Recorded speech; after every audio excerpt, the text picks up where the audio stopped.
comprendre que les leaders de la Mouka deviennent aujourd'hui copains comme cochons, soit avec Félix Tshisekedi, soit avec Kabila. Si aujourd'hui nous apprenons qu'il y a l'un des leaders qui deviendrait plus proche de M. Félix Tshisekedi, cette main sale qui a été rejetée, et d'autre part vous allez vers Kabila, c'est que sous-entend que si cette information est vraie, je considère que le peuple n'aura que ses yeux pour pleurer. Parce que je ne peux pas comprendre Kabila qui a beaucoup investi pour détruire l'opposition. Il a acheté des armes faibles et il s'est constitué le FCC cash. Ce qui veut dire quoi en réalité? Nous apparaissons comme les dindons de la farce. Ce n'est pas pour nous que ces opérations ont été menées. Cela a permis à M. Félix Tshisekedi de brader nos ressources. Parce que l'Ouganda a profité énormément. Il dit clairement que l'avènement de l'Ouganda a été négocié en contrepartie du montant que nous devions récupérer du jugement. Et j'ai la vidéo. Je me souviens de cette émission. Ce qui veut dire quoi en clair? Ce qui veut dire que M. Félix Tshisekedi, ne comprenant pas ce qu'il est appelé à faire et ce qu'il est en train de faire, je demande à la population d'être assez prudente et d'observer de loin. Très bientôt, là, on comprendra ces engagements et c'est là, ça sera l'occasion pour nous d'apprécier si effectivement il doit être considéré comme président de la République ou traître. Ça dépendra des résultats.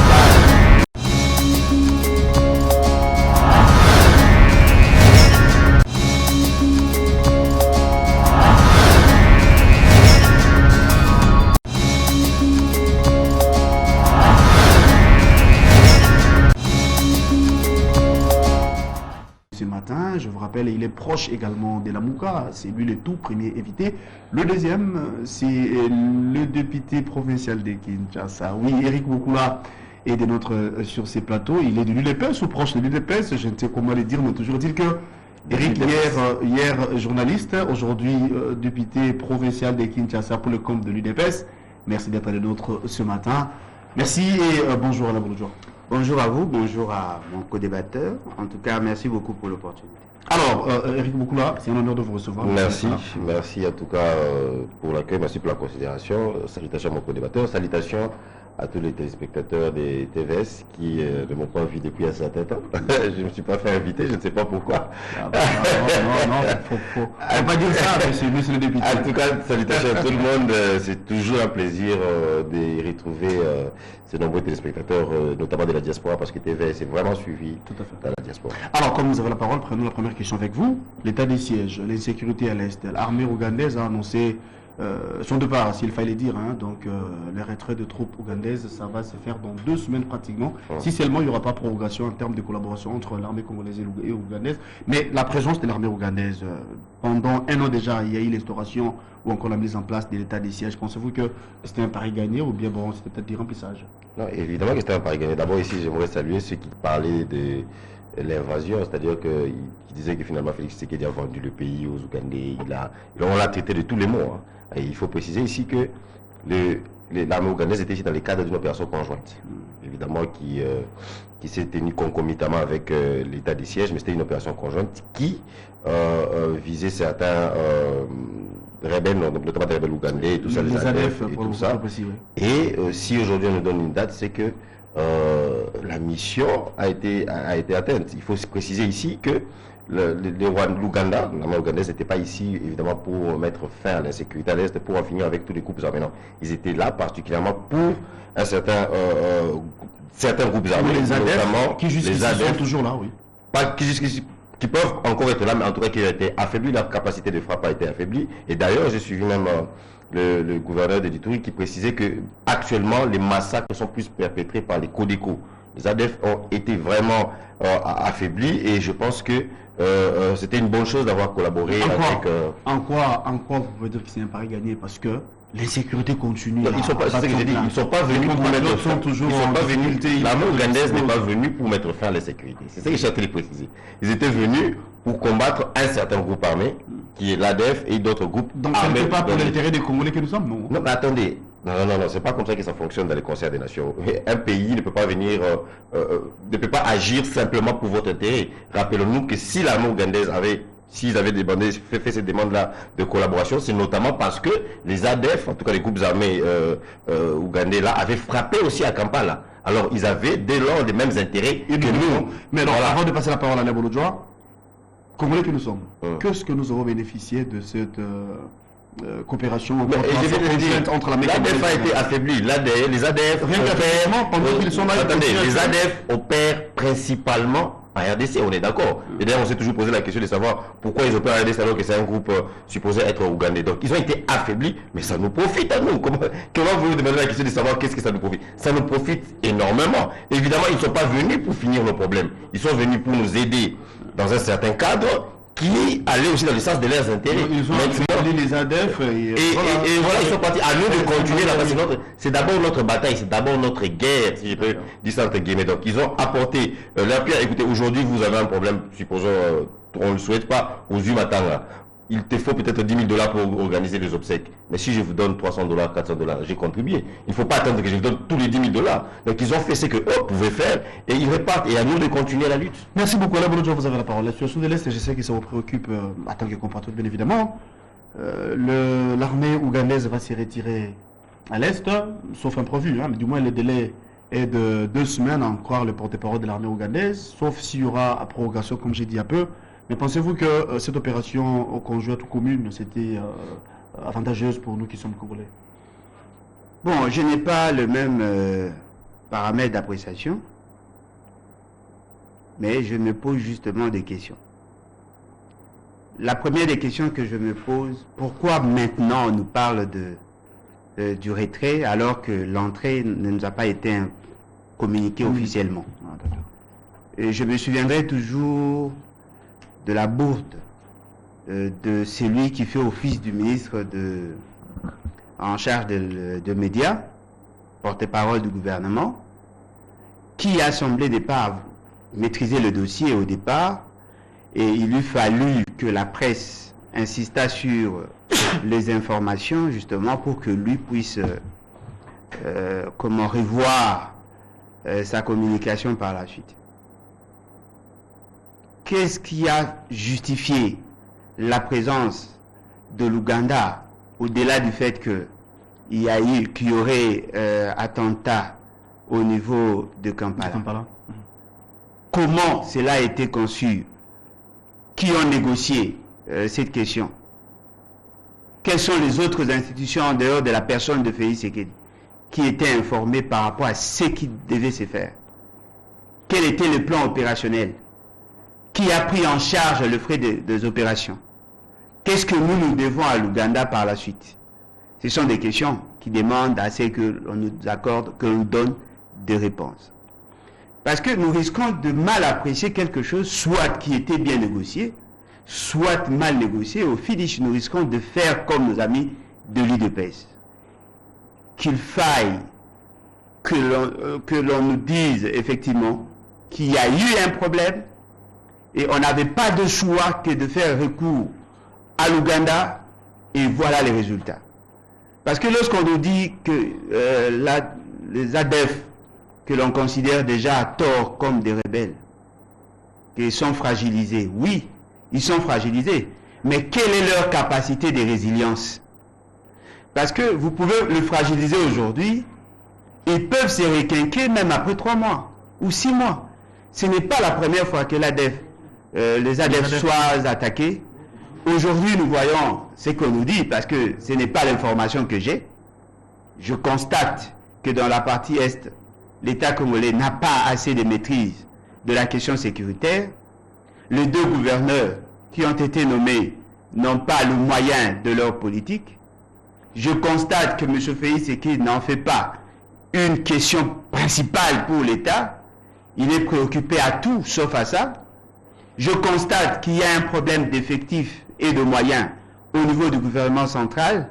Je constate qu'il y a un problème de communication. Bref, nous sommes en train de subir le fouet de groupes armés. Parce que si vous retournez 5 ans, 10 ans, même 20 ans avant, vous allez vous rendre compte que l'ADF ou les ADF sont entretenus par leur propre pays. Parce qu'ils n'ont de base arrière que l'Ouganda. Et dans une faible mesure, le Rwanda. Les FDLR n'ont de base arrière que le Rwanda. Et le M23 s'ajoute, ils n'ont que le Rwanda comme base arrière. Ce qui veut dire quoi en réalité? Nous apparaissons comme les dindons de la farce. Ce n'est pas pour nous que ces opérations ont été menées. Cela a permis à M. Félix Tshisekedi de brader nos ressources. Parce que l'Ouganda a profité énormément. Il vous souviendra que nous avons fait une émission ici avec quelqu'un qui s'est présenté comme cadre de l'UDPS.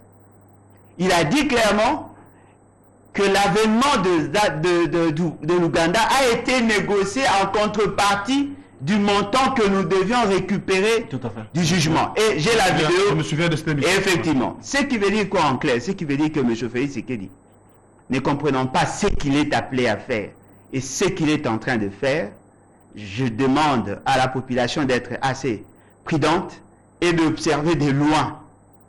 Très bientôt, là, on comprendra que l'Ouganda veut se retirer justement parce que M. Félix Tshisekedi ne respecte plus ses engagements. Et c'est là, ça sera l'occasion pour nous d'apprécier si effectivement il doit être considéré comme président de la République ou traître. Ça dépendra des résultats des enquêtes. Eric Boukoula, parlons de ce retrait. Est-ce que c'est fait mission ou bien c'est plutôt les mécontentements qui seraient à la base de ce retrait, à en croire la chute bien sûr de Alain Bolodjo? Beaucoup de contradictions dans les chefs de mon frère Bolodjo. D'abord qui vous dit que voilà les ADF,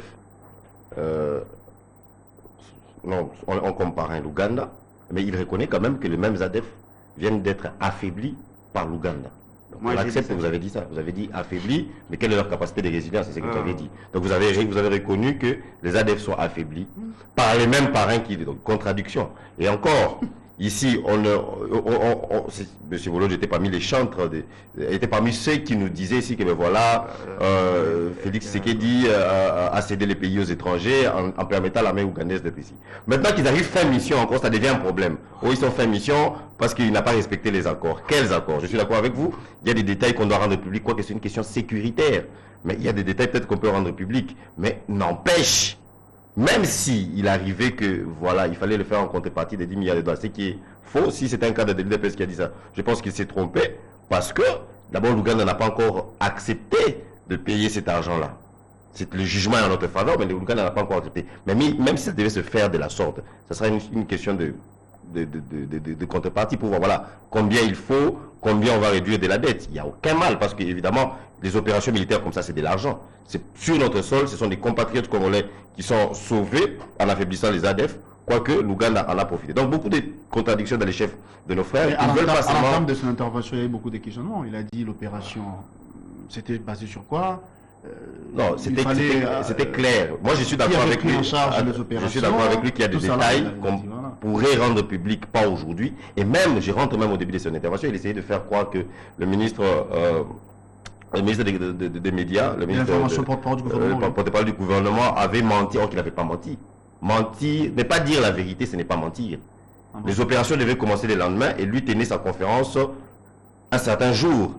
Il n'a pas simplement, nous a pas simplement averti que le lendemain, les opérations allaient commencer. Mais au moment où le ministre Mouyaya a parlé, les opérations n'avaient pas encore commencé. Et il avait sûrement retenu cette information pour l'effet des surprises. Et l'effet des surprises a eu des résultats. Donc je pense que nos frères, parfois, ils se mettent à critiquer. Même là, il ne faut pas critiquer. Il faut reconnaître que cette opération a marché, ça a été un succès et que les Ougandais repartent. Quoi de plus normal? Quel accord que Félix Tshisekedi n'a pas encore respecté? On essaie de lui faire quoi? Donc moi je pense que les amis ne veulent pas simplement reconnaître que, contrairement à ce qu'il dit, la sécurité à l'Est est l'une des priorités de Félix Tshisekedi. Voilà pourquoi ces derniers temps, il a même effectué beaucoup de voyages de ce côté-là dans les pays des alentours. Et pourquoi même on est parvenu, chose que Kabila n'avait jamais réussi à faire, on est parvenu à intégrer la communauté économique de l'Afrique de l'Est. Donc, évidemment, c'est parmi les communautés les plus intégrées. Contrairement peut-être à la communauté de l'Afrique de l'Ouest, là-bas, c'est plus intégré dans le sens des pays qui sont engagés et au niveau de la coopération. Kabila a tenté plusieurs fois, Kabila que M. Bolodjo a soutenu, a tenté plusieurs fois, mais on l'a vu, on lui avait refusé ça. Pourquoi? Parce que d'abord, au niveau économique, il y avait manque de transparence dans la gestion du pays. Donc, c'était un peu ça. Moi, je pense que ça a été un succès. Reconnaissez que, ben voilà, l'opération a été faite comme prévu. Les Ougandais sont répartis comme prévu. Les prophètes du malheur voulaient que ces Ougandais-là commettent des bavures pour qu'aujourd'hui on vienne nous châter. Voilà, on a appelé les mêmes Ougandais pour tuer nos frères. Ils n'ont pas commis des bavures, les gens ne sont pas contents. Applaudissez pour une fois, alors continuons la lutte. C'est vrai, les ADF ont cette capacité-là de se relancer encore, d'où il faut prendre des mesures. Mais ces mesures-là, ça ne signifie pas qu'on doit garder l'armée ougandaise pour faire pression sur eux. Non, on peut prendre la relève et essayer de les anéantir une fois pour toutes. En même temps, on attaque les autres, Codeco et autres. Donc, Bolodja, vous estimez que les accords n'ont pas été respectés, mais du moins, vous avez suivi beaucoup là qui dit que c'était un succès. En fait, je veux dire, cette collaboration entre l'armée congolaise et ougandaise, plutôt, c'était un succès, un pari gagné. Pourquoi vous ne voulez pas admettre? Non, mais ne tombez pas dans leur...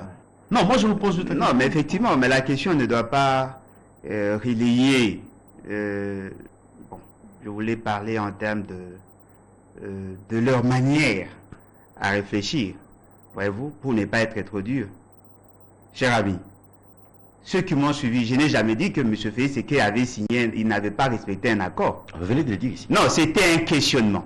Voyez-vous, si déjà vous n'êtes même pas capable de comprendre ce que l'on vous dit en français facile, ça risque de compliquer les débats. Je n'ai pas dit non plus que j'étais d'accord on a affaibli les ADF. J'ai dit, vous avez dit que les ADF sont fragilisés et j'ai posé la question en termes de leur capacité de résilience. Parce que les informations que j'ai, et je l'ai dit ici, ne nous dit pas que c'est vous qui maîtrisez la partie Est. C'est ce que j'ai dit. Voyez-vous, ça n'a même pas fait 5 minutes. Mais vous êtes incapable de comprendre. Non, mais effectivement, ceux qui nous ont suivis, ceux qui nous suivent, ont compris que vous avez déjà des difficultés à cerner ce que l'on vous dit. Et voilà, vous nous dites que moi j'ai confirmé que les ADF sont fragilisés. Non, je vous ai dit clairement qu'au regard des informations qui sont à notre possession, ce n'est pas vous qui maîtrisez cette partie. Je l'ai dit. Ça, ce sont vos incantations à vous. C'est votre manière à vous formater, justement pour venir dire à la population que vous avez la maîtrise de la partie Est. Depuis que les opérations ont commencé, on a enregistré plus de 700 personnes tuées. Le Congolais civil. Ne me dites pas que vous avez maîtrisé la situation. Quelle est cette zone que vous maîtrisez, où on dira, voilà, les opérations ont eu lieu, et voilà, il y a eu accalmie. Vous allez me citer, parce que quand vous allez à la RTNC2, vous citez des localités, mais les gens qui n'ont jamais foulé leurs pieds là-bas, lorsqu'on vous parle de localité, vous pensez que c'est une commune. Non. Les localités peuvent être considérées comme des rues. C'est-à-dire que vous pouvez trouver dans une localité 2 villages constitués par exemple de moins de 500 personnes. Ce ne sont pas des grandes agglomérations en tant que telles. Okay. Voyez-vous? C'est-à-dire que moi, je n'ai pas la même manière d'apprécier la situation de l'Est que vous. Mais ce qui est quand même aberrant, lorsque vous dites à la population que M. Félix Tshisekedi s'intéresse à la question de l'Est, et pour justifier cela, vous faites allusion aux innombrables voyages qu'il effectue auprès de pays voisins. Et vous permettez quand même de dire que voilà, il a démontré sa volonté par le fait d'avoir intégré le pays de l'Afrique de l'Est. Cher ami, soyons sérieux. Qui ne sait pas que l'Ouganda, le Rwanda, le Burundi et d'autres pays qui sont parties prenantes à la guerre, qui ne le sait pas? Ce n'est pas le fait que vous approchez le Rwanda qu'on doit vous applaudir. Parce qu'en réalité, si votre organisation, votre famille politique était constituée essentiellement de personnes vertébrées, pondérées, maîtrisant les enjeux, ça allait être une honte pour vous. Parce que vous ne pouvez pas vous asseoir ou intégrer des groupes qui sont constitués essentiellement de vos ennemis. Si déjà vous considérez l'Ouganda comme un pays ami, et que vous considérez Kagame comme un frère, ce qui veut dire que vous vous posez de mauvaises questions. L'Ouganda, le Rwanda et le Burundi sont ceux-là qui sont derrière notre situation. Ce sont ces 3 pays qui ont formaté des guerres, qui ont fragilisé la partie Est, qui ont fait de cette partie le ventre mou de la République, qui continuent à entretenir. Il n'y a pas de chef de l'État, cher ami. Il avait dit trop, c'est trop, nous allons passer à la vitesse supérieure. Après, quand vous parlez chef de l'État, vous faites allusion à qui? Vous connaissez les présidents de la République? Oui, mais on peut être président de la République sans nécessaire. Non, mais parlez-moi de pays, c'est qui est président de la nation. Non, en quoi il est garant de la nation? Voyez-vous? Nous devons éviter de rester dans le mimétisme. La présentation ou la définition du chef de l'État n'est pas un fait automatique. Le chef de l'État, c'est un ensemble de principes. Ce n'est pas le fait que la Constitution dit et chef de l'État, c'est lui qui est président, automatiquement tout président est nécessairement chef de l'État. Non. Il faut d'abord entrer dans la théorie pour comprendre qu'est-ce qu'on entend par chef de l'État. M. Félix Tshisekedi ne peut pas être chef de l'État. Parce que l'État est constitué d'un système de valeurs que nous ne trouvons pas en lui. Il ne peut pas, être chef de l'État. C'est pour des raisons formalistes. Voilà pourquoi vous l'appelez chef de l'État. Il est président de la République de fait. Il n'est pas chef de l'État. Et lorsque lui prend la parole et qu'il fait, ses déclarations, si vous le prenez au sérieux, je suis désolé. M. Félix Tshisekedi vous a dit qu'il est arrivé dans la partie Est pour justement constater la situation que vivent nos populations là-bas. Il s'est rendu compte qu'au lieu de 21 000 militaires, il en a trouvé moins de 10 000. M. Félix Tshisekedi vous a dit qu'il allait prendre des sanctions contre ceux qui avaient donné de fausses informations au commandement. Ce qui est surprenant, il a envoyé un inspecteur. Il est arrivé là-bas. L'inspecteur a certifié l'information. Ce qui est très surprenant, M. Félix Tshisekedi n'a jamais pris une décision contraire pour revoir les statistiques en termes des opérations. Ce qui veut dire que M. Félix Tshisekedi, ne comprenant pas, c'est pourquoi il doit être appelé chef de l'État, il vous emballe dans ça. Il y a un problème logistique dans la partie Est. Il y a un problème d'effectifs. Il y a un problème de plan opérationnel. Il y a un problème de plan de décaissement. Dites-moi, quelle est la volonté que vous voyez dans ça? Lorsque vous avez des militaires qui ne sont pas motivés, lorsque vous avez des militaires qui ne sont pas équipés, lorsque vous avez un commandement qui est vulnérable, défaillant. Mais fort malheureusement, M. Félix Tshisekedi continue avec la même philosophie. Nous pouvons aujourd'hui prendre le risque de considérer M. Félix Tshisekedi comme l'un des co-auteurs ou le co-complice de la situation que nous avons vécue pendant tous ces temps. Comment peut-on expliquer, là où on a eu à cercler, à placer les déplacés de guerre, on continue à tuer? Ce qui veut dire qu'il n'y a aucun dispositif pour sécuriser notre population. Voilà pourquoi nous disons que nous devons faire très attention lorsque nous parlons de la question sécuritaire. Ceux qui n'ont jamais vécu là-bas considèrent que nous sommes dans une fête. Il y a des morts, il y a des gens qui sont tués. Alors il ne faut pas parler de ça avec autant de légèreté. Éric Bokula, avant de changer de sujet, je sais que vous allez rebondir. Je l'ai dit et je me répète que le chef de l'État avait dit que nous allons passer à la vitesse supérieure. Il s'est rendu compte que trop c'est trop, surtout après ce qui s'était passé à Djoukou, à Nituri précisément, où il y a eu plus de 55 morts, allais-je dire. Du coup, je pense que nous allons montrer de quoi nous sommes capables en termes de rapport de force. Oui, d'abord, très amusant de voir monsieur qui ne saisit pas ou qui ne maîtrise pas la Constitution. Monsieur Félix Tshisekedi est président de la République, il est chef d'État, pas parce que vous le voulez ou pas, c'est parce que la Constitution l'est dit. Voilà. Si aujourd'hui vous êtes président de son parti, vous avez cité son parti ici, ce sera parce que les statuts de votre parti vous fait de vous président. Que les autres le veulent ou pas, vous serez président. Donc, Félix Tshisekedi est président de la République et chef de l'État. La Constitution. Il est chef de l'État. Et ça, c'est que Alain Bolodja le veulent ou pas. Félix Tshisekedi, co-auteur de la situation, le vrai co-auteur, le vrai complice, l'initiateur, même c'est les Kabila que vous avez juré ne pas trahir. Parce qu'il faut toujours le dire, M. Bolodja, un Kabiliste pur de sang. Il a juré ne jamais trahir Kabila. Et c'est Kabila qui a déclenché cette situation. Ça, on le sait. On ne peut pas les cacher que la situation à l'Est, c'est à cause des Kabila, des Kabila même en général, qu'aujourd'hui notre armée est infiltrée. D'ailleurs, j'ai pensé à ça hier parce que c'était le 17 mai. On commence à se poser la question, est-ce que c'était vraiment une libération ou il s'agissait de quoi? C'est eux qui sont venus avec des Rwandais, les seuls pays, en fait, le seul pays qui a eu un chef d'état-major qui est en même temps chef d'état-major de notre pays. On l'a présenté comme Congolais. On nous a dit que ce sont vos frères congolais alors qu'ils avaient des noms comme des noms de l'Est, quoi. Et il est effacé et tout. On comprenait que c'était des gens de l'Est. Mais on nous a fait, ce sont les Kabila que M. Bolodjo a loué, a protégé, a incanté depuis des années. Il a promis de ne jamais les trahir. Mais malheureusement, aujourd'hui, il les a trahis. Et il vient de trahir Fayou. Maintenant, là, il a son parti. On comprend que c'est un peu terrible.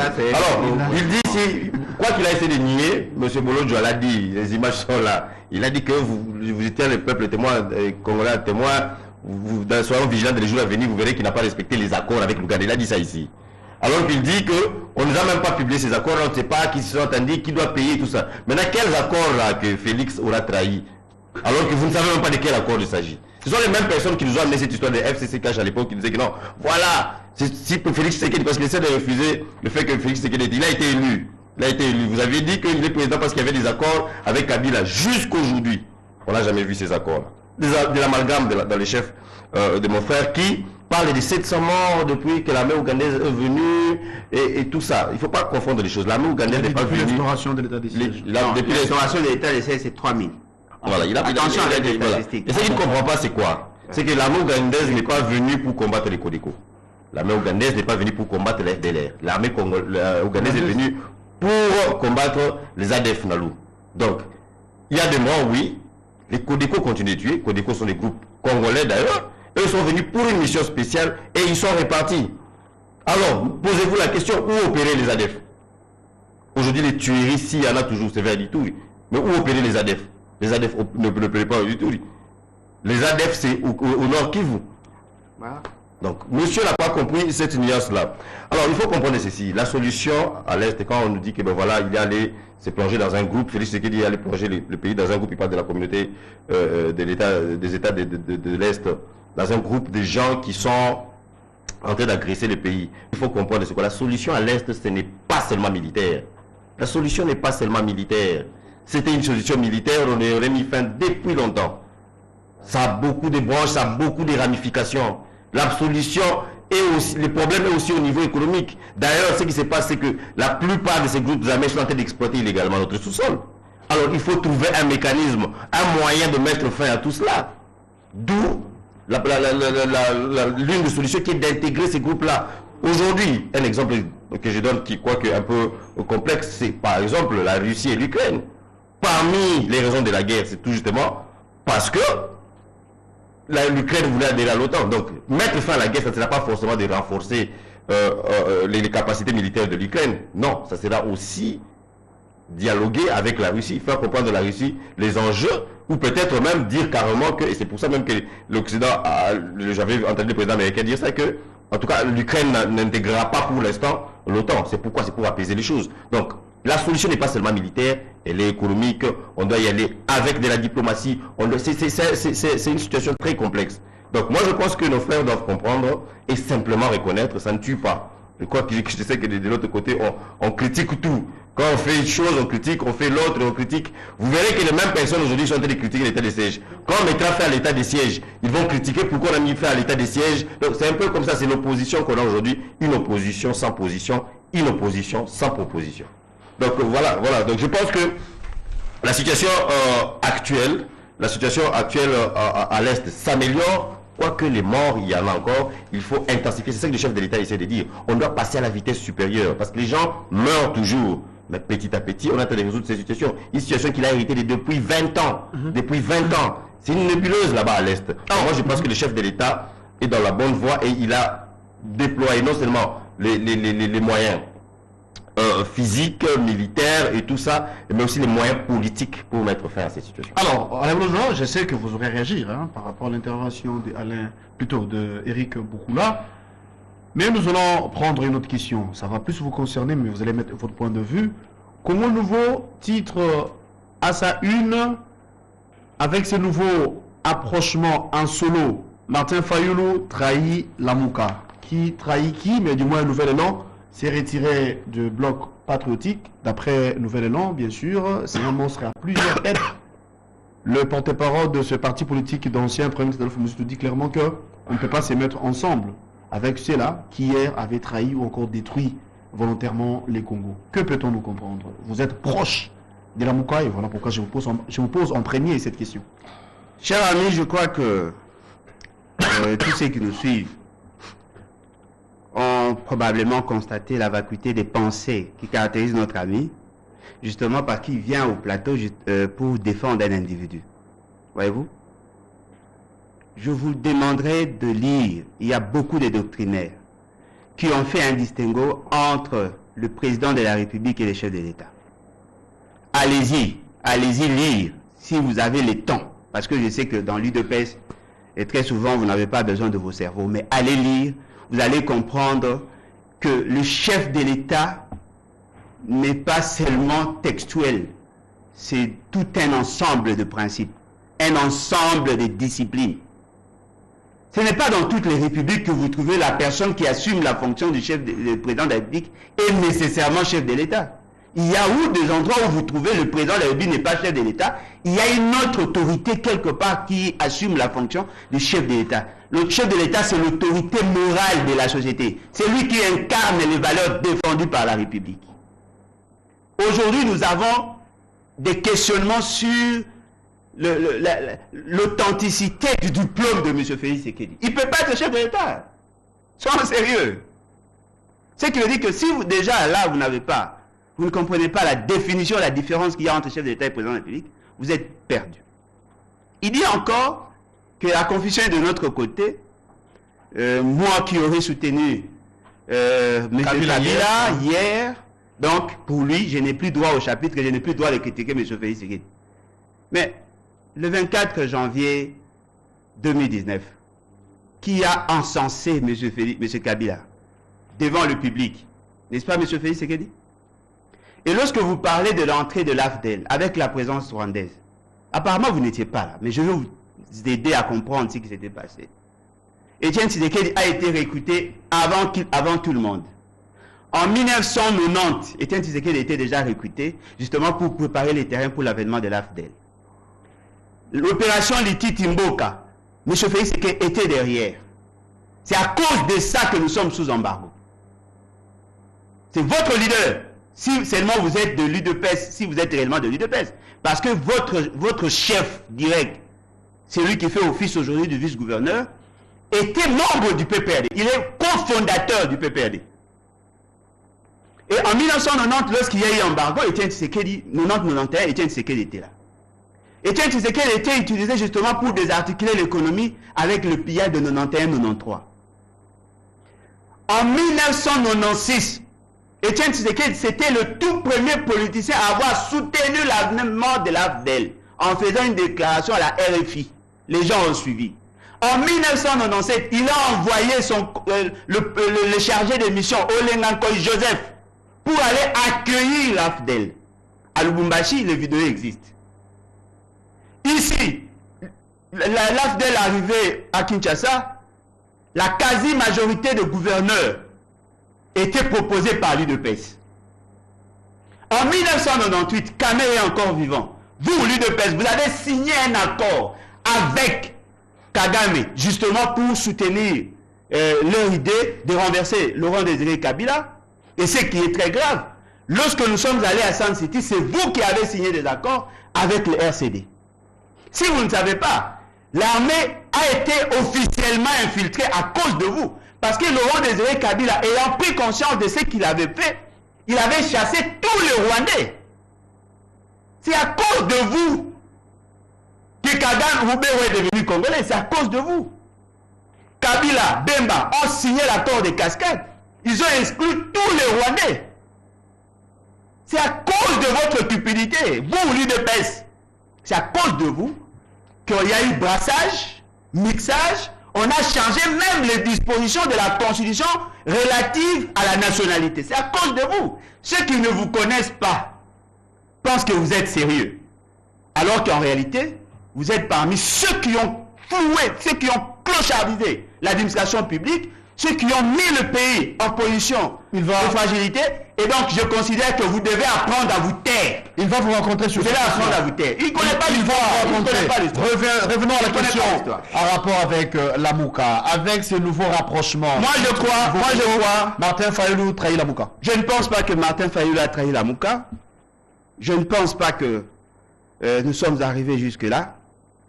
Mais ce qui est vrai, c'est que c'est juste un conseil que je voudrais prodiguer à ceux qui nous ont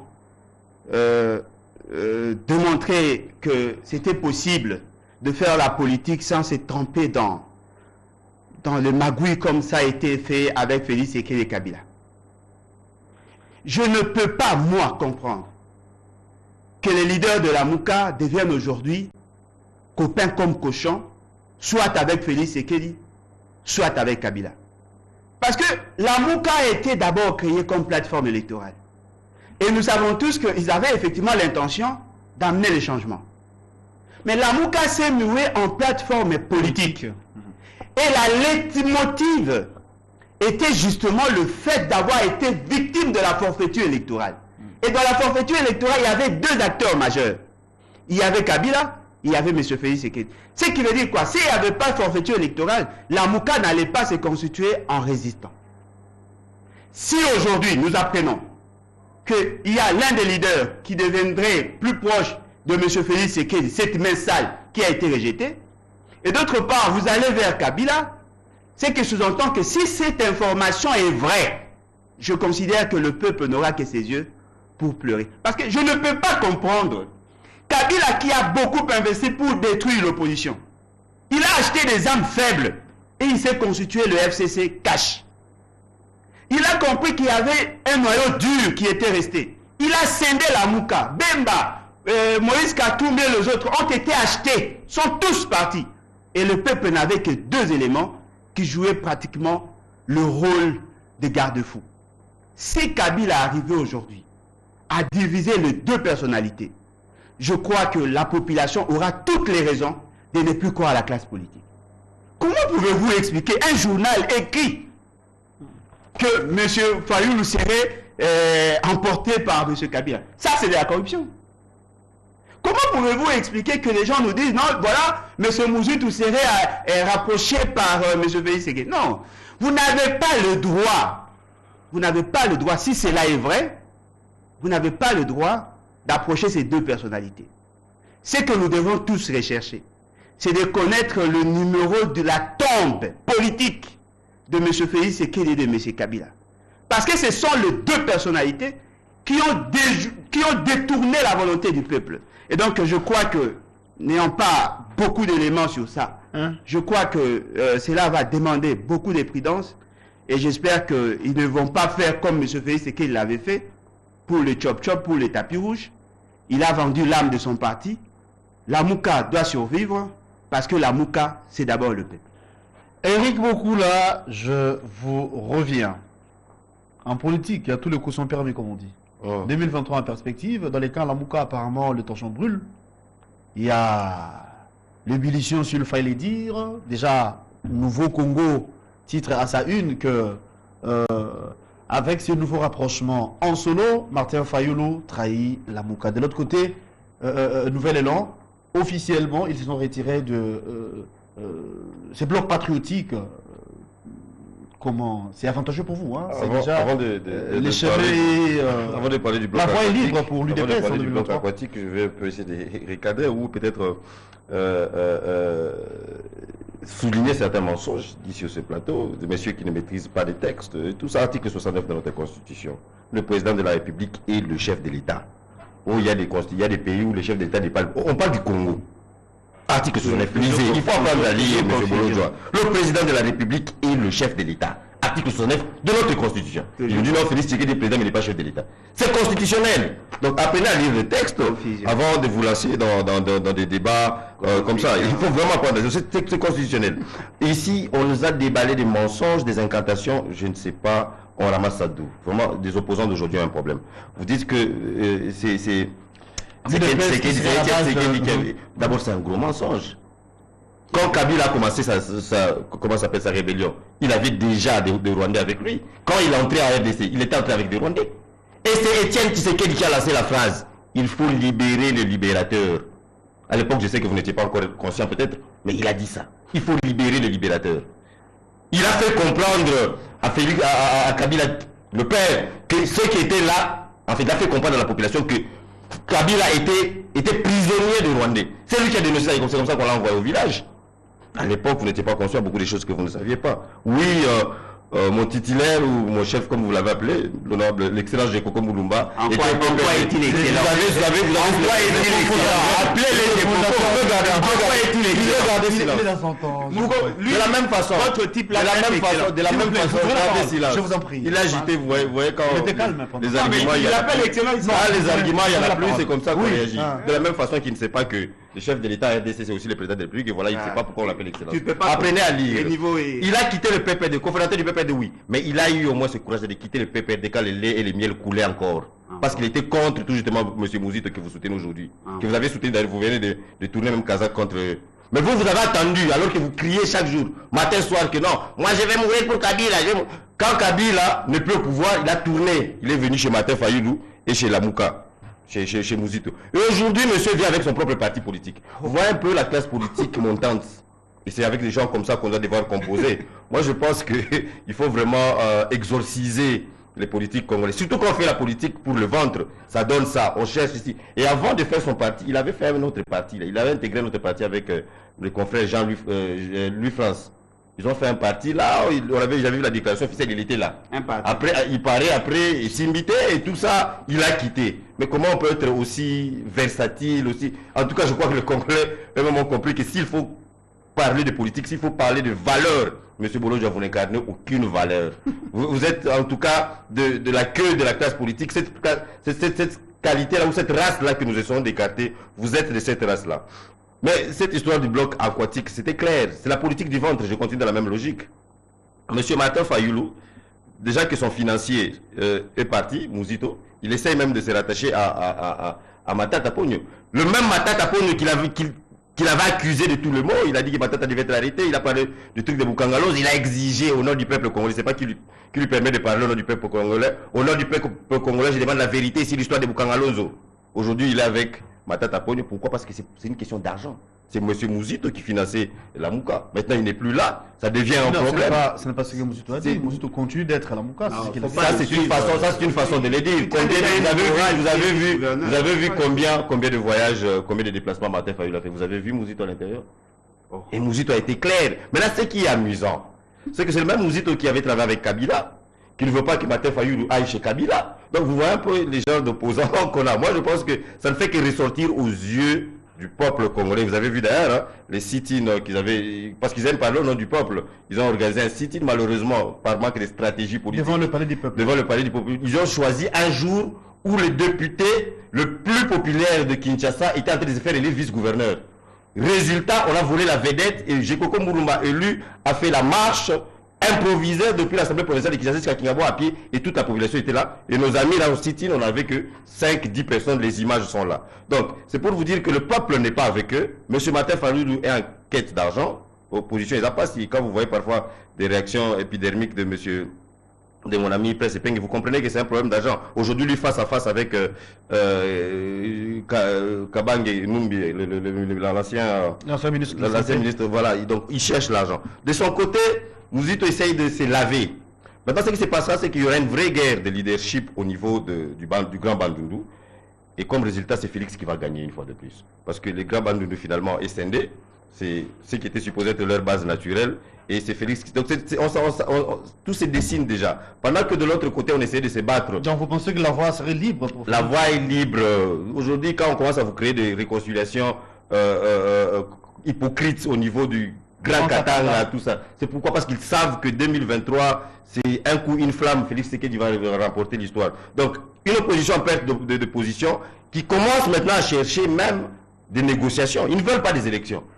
Au sit-in, pourquoi la loi électorale est là, elle a été d'être votée. Donc, sit-in, il faut discuter ou toujours revenir dans des choses extra-institutionnelles alors que nous avons des institutions assises. Donc moi, je pense que c'est une preuve de plus que l'opposition a perte de vitesse, qu'il n'y a pas en fait d'opposition dans ces pays. Les seuls opposants, c'est ceux qui viennent, en fait, ceux qui veulent se faire opposants, ils viennent ici, matin, midi, soir, sur les plateaux, insulter Félix, parler de tous les mots de Félix, sans maîtriser les textes. Et c'est ça vraiment qu'on aura comme opposition. Moi, je pense que 2023, le boulevard est ouvert. On dira que le boulevard est ouvert pour 2023, mais les politiques que vous êtes, la résistance ou l'opposition, ça dépend.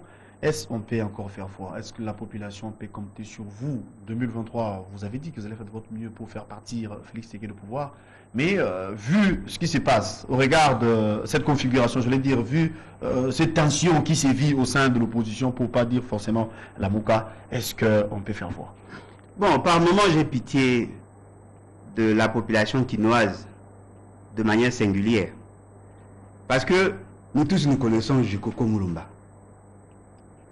Cet accident de parcours qui a fait de lui aujourd'hui gouverneur, vice-gouverneur. Il a été proche du MPR. Jekoko Mouroumba était membre de l'UDPS. Jekoko Mouroumba était membre du PPRD. Jekoko Mouroumba était membre du MLC. Jekoko Mouroumba aujourd'hui prétend être membre de l'UDPS. Demain, il sera membre de CCI, le jour où même il sera président de la République. Ne parlez pas de la moralité avec Gekoko Moulumba. Moi, j'ai vu Gekoko Moulumba et Francis Kalombo être arrêtés dans une concession d'un privé libanais. Moi, je sais que M. Gekoko Moulumba a été jugé, condamné, emprisonné. Et vous, vous êtes son garçon de course et vous pensez que la moralité, c'est chez vous. C'est son assistant? Non, mais il est devenu assistant, effectivement, c'est son garçon de course. Ce qui veut dire qu'on ne peut pas parler de la moralité en prenant comme référentiel M. Gekoko Moulumba, que tout le monde connaît. Cher ami, sois sérieux. Lui, France n'a jamais créé un parti. On n'a pas dit que c'est pas de lui France. Vous connaissez le chef de... Non, mais lui France n'a pas créé. Non, messieurs. Les images sont là. Vous aurez la parole. Les images Vous aurez la parole, Eric. les images, non, mais effectivement, les images parlaient d'une association pour la défense des victimes de l'état de droit. C'était une association, monsieur. Voyez-vous? Voyez-vous? Tellement que... Non, mais effectivement, moi au moins je garde une certaine posture. Pour des raisons d'argent. Moi au moins je garde une certaine posture. Essayez de vous imaginer, vous remplacez un autre type comme ça, vous devenez député provincial. Essayez de vous imaginer les Quinois qui sont intelligents, qui puissent vous avoir, vous, comme député provincial. Il n'y a pas de chance. Ce qui veut dire qu'il fallait déjà censurer. Chère population, on vote pour 3 personnes, les titulaires et les 2 suppléants. Il faut aussi tenir compte de la qualité du suppléant. Aujourd'hui, le titulaire n'est plus, bien qu'il étant médiocre, en termes de production parlementaire. Et voilà, il y a son suppléant qui vient, qui ne sait même pas comment agencer son raisonnement. Ce qui est vrai, c'est que le président Martin Fayoulou, c'est un homme de caractère. Mais il est aussi faillible, c'est vrai. Mais je ne peux pas croire aujourd'hui que le Congolais conscient peuvent tamiser M. Félix Tshisekedi et M. Fayoulou et que l'on considère que M. Félix Tshisekedi est mieux que Fayoulou. Ça, c'est une insulte au combat de tous ceux qui se sont battus pour la République. Vous qui soutenez M. Félix Tshisekedi, qui ne sait pas qu'il n'y a pas longtemps, M. Félix Tshisekedi a fléchi devant M. Kabila pour avoir le pouvoir. Vous avez ascensé M. Kabila. Vous l'avez vénéré. Vous avez considéré que c'était lui qui était le partenaire de l'alternance au Congo. C'est lui qui avait la formule pour résoudre le problème congolais. Et aujourd'hui, vous voulez nous faire voir que vous avez combattu Kabila. Et je peux défier quiconque. Qui peut nous démontrer aujourd'hui que la stratégie qui est faite aujourd'hui n'a pas été boutiquée entre Kabila et Félix Tshisekedi? Pourquoi la nomination des mandataires traîne-t-elle? Pourquoi ça prend du temps pour mettre en place les ambassadeurs? D'après vous? Non, mais justement parce qu'il faut qu'il y ait une négociation entre Kabila et M. Félix Tshisekedi. Moi, je vous dis et je vous certifie, ils ont mis en place une stratégie, ce qu'on appelle la stratégie de la sissiparité. Ils sont ensemble. Mais M. Kabila n'est pas loin du pouvoir. Je vous dis et je vous certifie que M. Kabila n'est pas loin du pouvoir. Ils ont la même source d'impulsion. Tous sont dans la vision Imatouchi. Et croire que soutenir Félix et Kabila, c'est combattre Félix et Kabila, vous vous trompez. Ils sont ensemble. Voilà pourquoi nous nous disons, nous les BAT, nous n'avons pas créé 2 partis, chers amis. La nouvelle classe politique de l'opposition reste un caucus. Si vous ne savez pas faire les distinguos, ça c'est votre affaire. Là, nous sommes en train de parler d'un parti politique. Nous pensons à notre niveau. Ensuite, que soutenir Kabila, c'est tuer la Mouka. Soutenir Félix Tshisekedi, c'est tuer la Mouka. Pourquoi? Parce que la Mouka s'est créée en tant que regroupement politique. Justement parce que Kabila et Félix ont profité de leur position pour vous imposer un nouveau régime en violation de la volonté du peuple. Si vous êtes avec Kabila, c'est qui veut dire que vous renoncez à votre combat de la Mouka. Ils sont obligés de vivre ensemble. Comment allez-vous dire à votre base? Non, voilà, nous voulons être proches de Kabila parce que c'est lui la solution. Ah bon? Kabila vous avait demandé d'avoir le pouvoir après avoir fait la prière. Vous avez refusé. Aujourd'hui, il n'a plus rien à donner en dehors peut-être de l'influence qu'il a sur Félix Tshisekedi et vous voulez l'approcher. Ou aller vers Félix Tshisekedi. C'est lui qui vous a trahi. Qui a trahi toute la nation justement pour marcher sur le tapis rouge. Et aujourd'hui, tout le monde se rend compte que nous sommes en face d'un pouvoir inutile et mal acquis. Ce qui veut dire qu'en réalité, je demande à nos aînés, Ensuite, le président élu, Martin Fayoulou, et le président Adolphe Mouzitou, de transcender leurs égaux et de sauver la République. Je ne vois pas quelqu'un servir le peuple en étant proche de l'axe du mal qui est constitué de deux têtes, Kabila et Félix Tshisekedi. Donc il faut faire le choix. Si ce qui est dit ici est vrai, je considère que vous devez vous ressaisir et revenir sur le droit chemin. voilà, c'est la fin de cette émission. Beaucoup là, c'est avec vous que nous avons plutôt commencé l'émission. Donc vous allez prendre 2 minutes en guise de conclusion. C'est avec Bolo Joie que nous allons boucler la boucle. Vous avez la parole. Il faudra parfois avoir ce système-là. Je crois que mon frère Peter Tchani avait l'habitude de devoir de mémoire. C'était devoir de mémoire ou quelque chose. Ouais, devoir de mémoire. Peter Tchani que j'ai salué au passage. Balancer la vidéo où Ndeko Bolo Joie est en train de dire qu'il va mourir pour Kabila. Maintenant, aujourd'hui, il est en train de dire que soutenir Kabila, c'est tuer le Congo. Quand vous étiez en train de soutenir Kabila, là, tu n'étais pas tuer le Congo. Il faut balancer des images comme ça. Oh, il y a accord. Vous avez dit que c'est Kabila qui a placé Félix Tshisekedi. Vous avez parlé de l'accord. Jusqu'aujourd'hui, on attend cet accord-là. Voilà, cet accord-là, jamais. Et vous n'êtes pas informé. On a nommé des ambassadeurs il y a 4 jours. Oui. Paye à l'âme à un ambassadeur. Parce que je viens de dire ici que non. Pourquoi ça traîne qu'on nomme des ambassadeurs? On a nommé des ambassadeurs. Oui, très mal informés. Donc il faut apprendre à vous informer. Moi, je pense que les Congolais ont suivi. Vous avez suivi les débats. Les gens ont compris. On m'a traité de tous les mots, alors que c'est clair que M. Versati, il avait soutenu Kabila. Aujourd'hui, il a soutenu Fayoulou. Aujourd'hui, il est contre Fayoulou. Il était avec Louis France, son secrétaire général. Aujourd'hui, il a quitté Louis France. Donc, ce ne sont pas des gens comme ça que... Et rassurez-vous, les Kinois, ils ne sont pas bêtes. Hein. Les élections arrivent. Monsieur Boloja, si vous récoltez même 20 voix, en tout cas, je vous donnerai $1000, je vous promets. Image au vous commencez à donner l'argent. Non, je vous donnerai $1000. Je comprends que vous n'aurez rien comme voix. Je comprends compris votre versatilité. Et je réitère ici mon soutien ou mes remerciements à ces millions, ces milliers, je vais dire, d'électeurs délimités qui ont élu l'excellence aujourd'hui, Jekoko Moulouma et moi sur la liste, et je leur promets qu'avec le mandat que je vais devoir finir, je vais représenter valablement ce pourquoi ils nous ont voté. D'accord. Alain Bolodjoa, en guise de conclusion, vous avez la parole, 2 minutes comme Eric Boukoula, et c'est par là qu'on va se quitter. On va s'habituer un peu à peu. Vaut mieux ceux qui ont soutenu Kabila avant que ceux qui l'ont soutenu après la forfaiture. Moi, j'ai soutenu Kabila en tant que gestionnaire.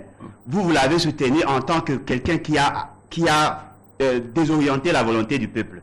Je vous rappelle ici, M. Félix Tshisekedi, devant les militants du FCC Cash, il a encensé Kabila. Il vous a dit que Kabila était un homme parfait. Il a eu un bilan positif. C'est grâce à lui qu'il y a eu l'alternance démocratique. J'ai vu le secrétaire général de l'UDPS dire que Kabila était sérieux. Atali amoni mutamopes à pouvoir être apponi l'UDPS. J'ai vu un président AI de l'UDPS dire devant leurs militants que celui qui ne veut pas soutenir Kabila, celui qui veut combattre Kabila, ne veut pas voir Félix Tshisekedi durer longtemps au pouvoir. Dites-moi, entre moi qui étais repenti avant et vous qui l'avez rejoint après, on doit reprocher à qui? Soyons sérieux, cher ami. Kabila est avec vous. Si vous me reprochez d'avoir soutenu Kabila, le premier ministre était kabiliste. Comme vous. Comme Jekoko. Oui, comme vous. Non, mais Jekoko a été arrêté. Il a été chassé du PPRD. Vous-même. Non, mais je vous parle à vous. Regardez les Congolais, dites que vous êtes... Non, mais attendez. Jekoko est reconnu. D'accord, et vous? Mondialement comme quelqu'un qui est peu recommandable. Et vous? Ce qui veut dire que moi, au moins... Je suis kabiliste. Dites la vérité.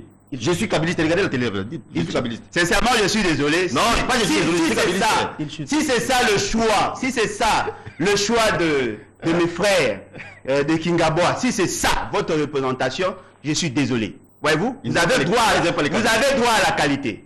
Vous avez droit à la qualité. Faut pas, ce n'est pas parce que vous avez de problèmes qu'il faut hisser des gens comme ça au niveau des institutions. Parce que lui-même déjà a des problèmes. Il ne peut pas résoudre le vôtre. Voyez-vous, c'est-à-dire que nous avons effectivement besoin des gens de qualité. Offrez-nous des députés de qualité. Vous avez toujours pas dit que le pays va avancer. Allez, Bolodjoa, merci, c'est la fin. Je rappelle ici que vous êtes le coordonnateur de BAT. Eric Boukoula, vous êtes UDPS, vous êtes député provincial. Félicitations en même temps.